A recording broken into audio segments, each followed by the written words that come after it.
नमस्कार दोस्तों, मैं ओम प्रकाश। मेरे YouTube चैनल परीक्षा ग्रुप में आप सभी का बहुत बहुत स्वागत है। तो दोस्तों, इस वीडियो में हम जानेंगे मूल्यांकन प्रणाली क्या है और मूल्यांकन के प्रमुख प्रणालियां कौन कौन सी हैं। तो वीडियो को स्किप मत कीजिए, वीडियो को अंत तक देखिए दोस्तों। स्टेप बाय स्टेप बताऊंगा और आपको बहुत ही सरल भाषा में समझाने का प्रयास करूंगा।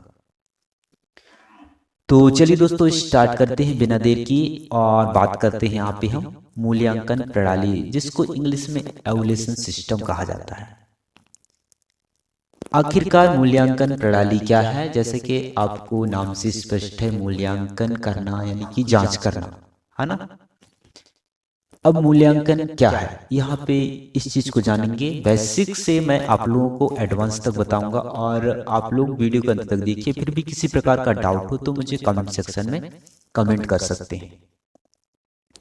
तो देखिए दोस्तों, यहाँ पे लिखा है, मैं अधिगम के दौरान छात्रों के आचार विचार या व्यवहार में वांछित परिवर्तन आया या नहीं, इसे जानने के लिए मूल्यांकन प्रणाली का प्रयोग किया जाता है।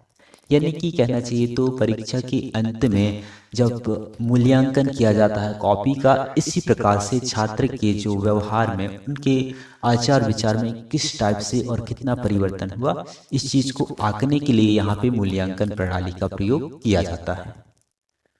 अब दोस्तों, हम जानेंगे प्रमुख मूल्यांकन प्रणालियां कौन कौन सी हैं। यहाँ पे देखिए, प्रमुख मूल्यांकन प्रणाली निम्नलिखित है।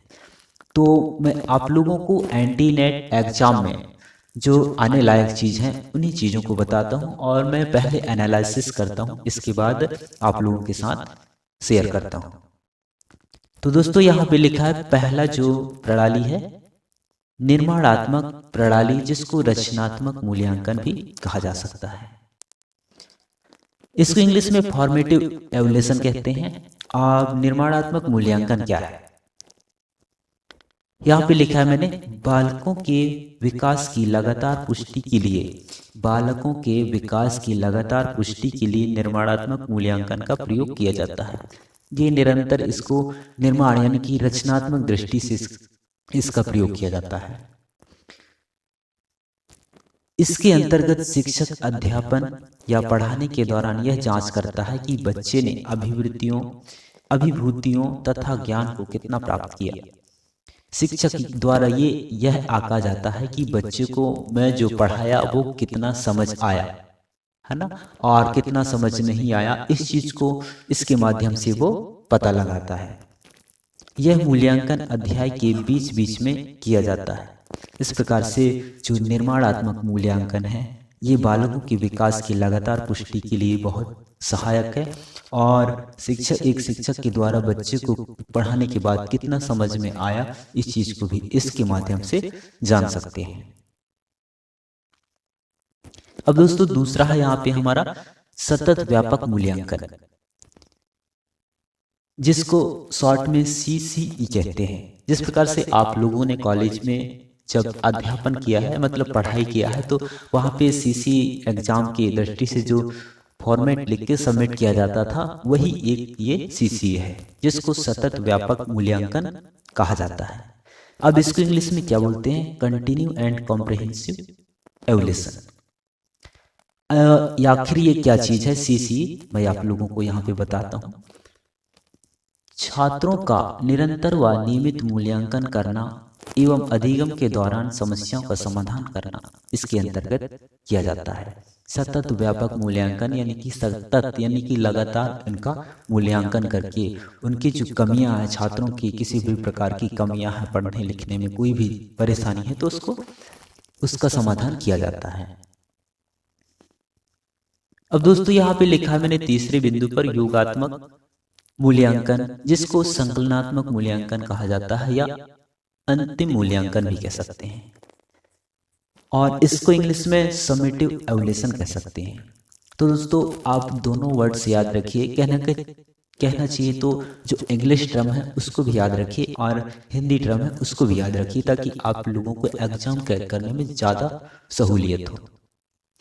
क्योंकि कई बार हो सकता है कि अलग अलग नाम से कोई भी जो टर्म है उसको चेंज कर देता है एग्जाम में और आप वहां पे कंफ्यूज हो जाते हैं। अब दोस्तों क्या है योगात्मक या अंतिम मूल्यांकन? जैसे कि परीक्षा के अंत में जो मूल्यांकन होता है, सीधे तौर पे कहें अगर परीक्षा के अंत में जो मूल्यांकन होता है उसी को अंतिम मूल्यांकन कह सकते हैं। अब यहाँ पे मैं बताऊंगा यह मूल्यांकन सत्र की समाप्ति के बाद होता है।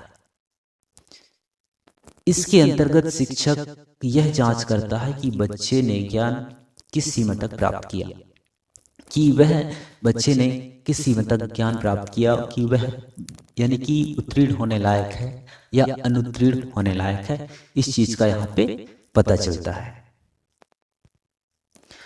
अब दोस्तों चौथे नंबर पे है नैदानिक, जिसको निदानात्मक या निरूपण मूल्यांकन कह सकते हैं, जिसको डायग्नोस्टिक एवल्यूशन भी कह सकते हैं इंग्लिश में।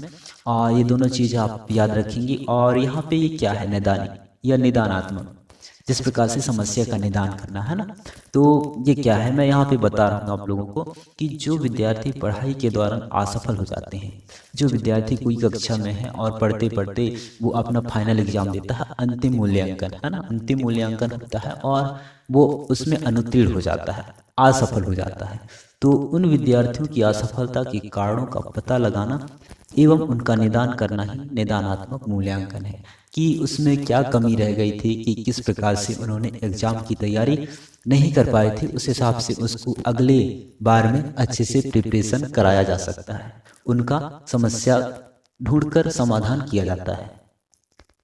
तो दोस्तों ये थी छोटी सी वीडियो। अगर वीडियो पसंद आए तो वीडियो को लाइक कीजिए, चैनल को सब्सक्राइब कीजिए और पास में बनी बेल आइकन को भी प्रेस कीजिए, ताकि ऐसे ही वीडियोस आप लोगों को हर रोज मिलता रहे। तो चलिए दोस्तों मिलते हैं नेक्स्ट टॉपिक में, तब तक के लिए नमस्कार।